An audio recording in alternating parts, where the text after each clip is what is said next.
उससे पूछा, कौन है तू और मुझे कहाँ ले जा रहा है? मैं धारा नगरी का राजा विक्रम हूँ। मैं तुझे योगी के पास ले जा रहा हूँ। तू कौन है? मैं बेताल हूँ। मैं तेरे साथ चलने को तैयार हूँ, किंतु एक शर्त पर। वह क्या? तुझे पूरे रास्ते मौन रहना है, कुछ बोलना नहीं है। तू बोला तो मैं वापस वहीं उसी पैर पर जाकर लटक जाऊंगा। विक्रम शर्त मान गया और आगे बढ़ने लगा। कुछ देर बाद बेताल बोला, रास्ता लंबा है, मैं तुझे एक कहानी सुनाता हूं। तेरा समय भी कट जाएगा और मेरा भी। इसके बाद बेताल कहानी। प्राचीन काल में काशी में प्रताप मुकुट नामक राजा शासन करता था। उसका एक पुत्र था जिसका नाम वज्र मुकुट था। राजकुमार वज्र मुकुट को आखेट का शौक था। एक दिन वह राज्य के दीवान के पुत्र संग आखेटके के लिए वन में गया। शिकार की खोज में भटकते भटकते तालाब वे पास पहुंचे। तालाब के स्वच्छ जल में खिले सुंदर कमल पुष्प और उसमें किलोल करते उजले हंसों को देख राजकुमार और दीवान पुत्र का हृदय प्रसन्न हो गया। तालाब के किनारे कुछ दूरी पर महादेव का मंदिर था। उन दोनों ने अपना घोड़ा तालाब किनारे ही एक पेड़ के तने पर बांधा और हाथ मुंह धोने तालाब पर चले आए। तालाब के शीतल जल से हाथ मुंह धोकर वे मंदिर में दर्शन के लिए गए। जब वे मंदिर में महादेव के दर्शन कर बाहर निकले और पेड़ से बंधा घोड़ा खोलने लगे तो उनकी दृष्टि तालाब पर अपनी सखियों के साथ स्नान करने आई एक रूपवती युवती पर पड़ी, जो किसी राज्य की राजकुमारी जान पड़ती थी। उसे देखते ही राजकुमार उस पर मोहित हो गया। वह उससे मिलने तालाब के पास जाने लगा। दीवान पुत्र ने उसे रोका, किंतु वह नहीं माना।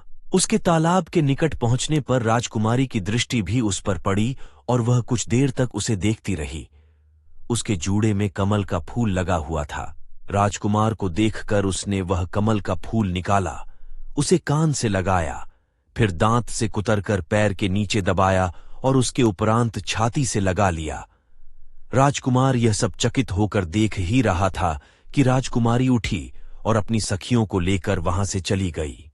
उसके जाने के बाद राजकुमार दुखी होकर दीवान पुत्र से बोला, मित्र, मैं उस राजकुमारी पर मुग्ध हूं, विवाह करने का इच्छुक हूं, किंतु वह जा चुकी है और मैं नहीं जानता कि फिर उससे कब भेंट होगी भी या नहीं। राजकुमार, क्या आपने ध्यान नहीं दिया कि राजकुमारी आपको अपना पता बताकर गई हैं? नहीं, मैंने ध्यान नहीं दिया। राजकुमार, राजकुमारी ने संकेतों के माध्यम से अपना पता आपको बताया है। उन्होंने सबसे पहले कमल का फूल जूड़े से निकालकर कानों से लगाया। इसका अर्थ है कि वो कर्नाटक की रहने वाली हैं। फिर उसे दांत से कुतरा। इसका अर्थ है कि वो राजा दंतबाट की पुत्री हैं। फूल को पांव से दबाकर उन्होंने अपना नाम बताया। उनका नाम पद्मावती है और फूल को छाती से लगाकर उन्होंने आपको बताया कि आप उनके हृदय में बस गए हैं। ये सुनकर राजकुमार प्रसन्न हो गया। वह बोला, मित्र, चलो, अब हमें कर्नाटक चलना चाहिए। दोनों ने कर्नाटक की यात्रा प्रारंभ की। कई दिनों की यात्रा कर वे कर्नाटक पहुंचे। वहां पहुंचकर पूरा दिन वे नगर में घूमते रहे और संध्या होने पर एक झोपड़ी में जाकर दरवाजा खटखटाया। झोपड़ी में एक बुढ़िया रहती थी। दोनों ने उससे आसरा मांगा। बुढ़िया ने उनसे पूछा, तुम लोग कौन हो? हम व्यापारी हैं, इस नगर में व्यापार करने आए हैं। क्या आपके घर जगह मिलेगी? उनके वस्त्र, आभूषण और हाव भाव देख बुढ़िया समझ गई कि दोनों संभ्रांत परिवार से हैं। उसने उन्हें अपने घर में आसरा दे दिया। दोनों वहीं रुक गए। रात को भोजन करते समय राजकुमार ने बुढ़िया से पूछा, माँ, क्या तुम यहां अकेली रहती हो? नहीं, मेरा पुत्र भी साथ रहता है। वह राजा के दरबार में चाकरी करता है। मैं पहले राजकुमारी की धाय मां थी। मैंने ही उसे पाल पोस कर बड़ा किया है। अब मैं बूढ़ी हो गई हूं, इसलिए घर पर रहती हूं। किंतु सप्ताह में एक दिन राजकुमारी से मिलने अवश्य जाती हूं। राजकुमार को राजकुमारी से मिलने का मार्ग दिखाई दे गया था। उसने बुढ़िया को कुछ धन दिया और कहा, माय, अब की बार जब राजमहल जाओ तो राजकुमारी से कहना कि जेठ सुदी पंचमी के दिन तालाब किनारे तुम्हारी जिस राजकुमार से भेंट हुई थी वह यहां आ गया है। अगले ही दिन बुढ़िया को राजमहल जाना था। उसने राजकुमारी को राजकुमार का संदेश दे दिया। संदेश सुनते ही राजकुमारी ने अपने हाथों में चंदन मलकर बुढ़िया के गाल पर 2 तमाचा मारा, जिससे उसके गाल पर उसकी 10 उंगलियां छप गईं। फिर वह बोली, निकल जा यहां से। राजकुमारी का यह व्यवहार देख बुढ़िया चकित रह गई। वह घर लौट आई और राजकुमार को सारा वृत्तांत कह सुनाया। राजकुमार भी चकित रह गया और दीवान पुत्र का मुंह देखने लगा, जो उसके पास ही बैठ सारी बात सुन रहा था। दीवान पुत्र बोला, राजकुमार, राजकुमारी ने फिर आपके लिए संकेतों द्वारा संदेश भिजवाया है। यदि ऐसा है मित्र, तो शीघ्र उसका अर्थ बताओ। राजकुमार, राजकुमारी ने अपनी 10 उंगलियों में सफेद चंदन मलकर माई को मारा है। इसका अर्थ है कि आज से 10 दिन बाद चांदनी है। उसके बीतने के बाद अंधेरी रात में वे आपसे मिलने आएंगी। 10 दिन बीतने पर बुढ़िया जब राजमहल में राजकुमारी से मिली तो उसने केसर के रंग में अपनी 3 उंगलियां डुबाई और उसके गाल पर मारकर बोली, चली जा यहां से। घर लौटकर बुढ़िया ने राजकुमार को सारा हाल कह सुनाया, जिसे सुनकर राजकुमार दुखी हो गया। तब दीवान पुत्र बोला, राजकुमार, दुखी ना हो। इस बार राजकुमारी ने कहलवाया है कि मेरे मासिक धर्म चल रहे हैं, इसलिए 3 दिन और रुको। 3 दिन बाद जब बुढ़िया राजकुमारी से मिली तो उसने उसे राजमहल की पश्चिम दिशा की खिड़की से बाहर निकाल दिया। यह सुनकर राजकुमार परेशान हो गया। तब दीवान पुत्र बोला, राजकुमार, मिलने की घड़ी आ गई है। राजकुमारी ने आपको आज रात राजमहल की पश्चिम दिशा की उसी खिड़की के रास्ते अपने पास बुलाया है, जहां से उसने माई को निकाला था। राजकुमार प्रसन्न हो गया।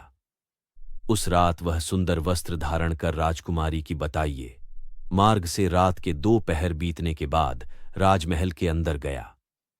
राजकुमारी वहीं खड़ी थी। वह उसे अंदर अपने कक्ष में ले गई। राजकुमारी का कक्ष बहुत सुंदर था। पूरी रात राजकुमार वहीं रहा। जैसे ही दिन निकला, राजकुमारी ने राजकुमार को छुपा दिया। कुछ दिन यूं ही बीते। रात में राजकुमार राजकुमारी के साथ रहता और दिन निकलने पर छुप जाता। एक दिन राजकुमार को अपने मित्र दीवान पुत्र की याद आई और वह राजकुमारी से बोला, राजकुमारी, कई दिन हो गए मुझे यहां रहते हुए। जाने मेरा मित्र किस हाल में होगा। अब मैं उससे मिलने जाना चाहता हूं। राजकुमार ने राजकुमारी को दीवान पुत्र के बारे में सब कुछ बता दिया कि कैसे उसके द्वारा राजकुमारी के संकेतों का अर्थ बताया गया, तभी वह उससे मिल पाया है। राजकुमार दीवान पुत्र से मिला। दोनों बहुत देर तक बातें करते रहे और अपना अपना हाल सुनाया। राजकुमार ने दीवान पुत्र से कहा कि मैंने तुम्हारी चतुराई के संबंध में राजकुमारी को बताया तो उसने प्रसन्न होकर ये ढेर सारे पकवान तुम्हारे लिए भी भिजवाए हैं।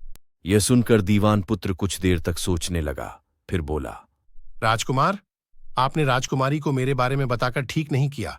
अब वे मुझे जीवित छोड़ना नहीं चाहती, क्योंकि जब तक मैं आपके साथ हूं वह आपको अपने बस में नहीं रख सकती। इसलिए उन्होंने खाने में जहर मिलाकर मेरे लिए भेजा है। राजकुमार आश्चर्य में पड़ गया। दीवान पुत्र ने राजकुमारी द्वारा भेजे गए पकवान में से एक लड्डू कुत्ते के आगे डाल दिया। कुत्ते ने जैसे ही लड्डू खाया, उसके मुंह से झाग निकलने लगा और वह तड़प तड़प कर मर गया। यह देखकर राजकुमार को बहुत क्रोध आया। वह कहने लगा, ऐसी स्त्री के पास अब मैं नहीं जाऊंगा। मेरा उससे कोई संबंध नहीं। नहीं राजकुमार, राजकुमारी यहां रहते रहते ऐसी हो गई है। अब हमें उन्हें अपने साथ ले जाना चाहिए और सही व्यवहार की सीख देनी चाहिए। आज रात आप वहां जाकर राजकुमारी के बाएं जांघ पर त्रिशूल का निशान बनाकर उसके आभूषण वापस आ जाना। राजकुमार ने ठीक वैसा ही किया। जब राजकुमारी के आभूषण लेकर लौटा तो दीवान पुत्र बोला, मैं योगी का भेष बनाकर मसान में बैठा हूं। आप ये आभूषण बाजार में बेच आइए। यदि कोई आप संदेह करें तो उससे कहना कि मेरे योगी के पास चलें, वे आपके सारे संदेह दूर कर देंगे। राजकुमार आभूषण लेकर नगर के एक सुनार की दुकान पर गया। सुनार देखते ही आभूषणों को पहचान गया और राजकुमार को कोतवाल के पास ले गया। कोतवाल ने जब उन गहनों के बारे में राजकुमार से प्रश्न किए तो राजकुमार बोला कि ये आभूषण मेरे योगी के हैं। आपको जो कुछ भी पूछना है उनसे पूछिए। कोतवाल मरघट पहुंचा और योगी को भी पकड़ लिया। वह राजकुमार और योगी बने दीवान पुत्र को लेकर राज दरबार चला आया और उन्हें राजा के समक्ष प्रस्तुत किया। राजा ने पूछा, योगी महाराज, आपको ये आभूषण कहां से मिले? योगी बने दीवान पुत्र ने उत्तर दिया, महाराज, मैं मसान में काली चौदस की रात को डाकिनी मंत्र सिद्ध कर रहा था कि वहां एक डाकिनी आ गई। मैंने उसकी बाईं जांघ में त्रिशूल का निशान बना दिया और उसके सारे आभूषण ले लिए। ये वही आभूषण है। कुछ दिनों पहले ही रानी ने राजा से राजकुमारी की जांघ में त्रिशूल के निशान की बात बताई थी।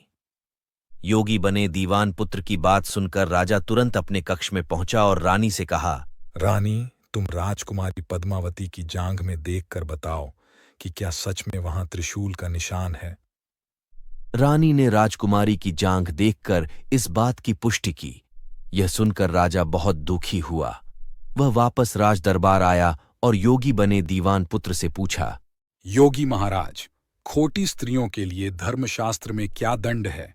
महाराज, ब्राह्मण, गऊ, स्त्री, संतान या शरण में रहने वाला कोई भी व्यक्ति खोटा काम करे तो उसे देश निकाला का दंड दिया जाना चाहिए।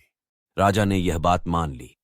उसने राजकुमारी पद्मावती को डोली में बिठाया और कोतवाल से कहा, डोली को जंगल में छोड़ आओ। कोतवाल ने राजा के आदेश का पालन किया।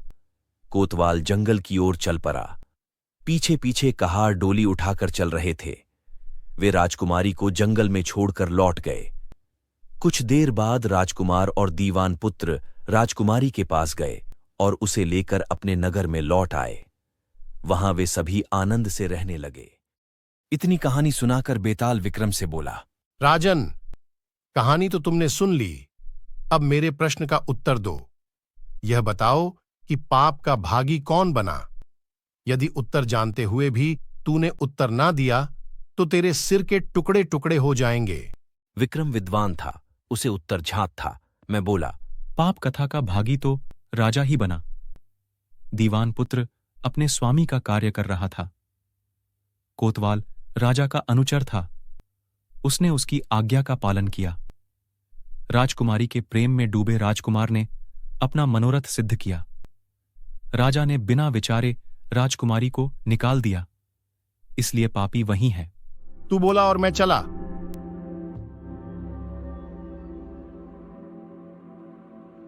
राजा विक्रम उसके पीछे दौड़ा। बेताल फिर से जाकर उसी पेड़ पर लटक गया था। विक्रम ने उसे पेड़ से उतारा और पीठ पर लादकर फिर चलने लगा। बेताल उसे फिर एक कहानी सुनाने लगा। अगली कहानी अगले भाग में।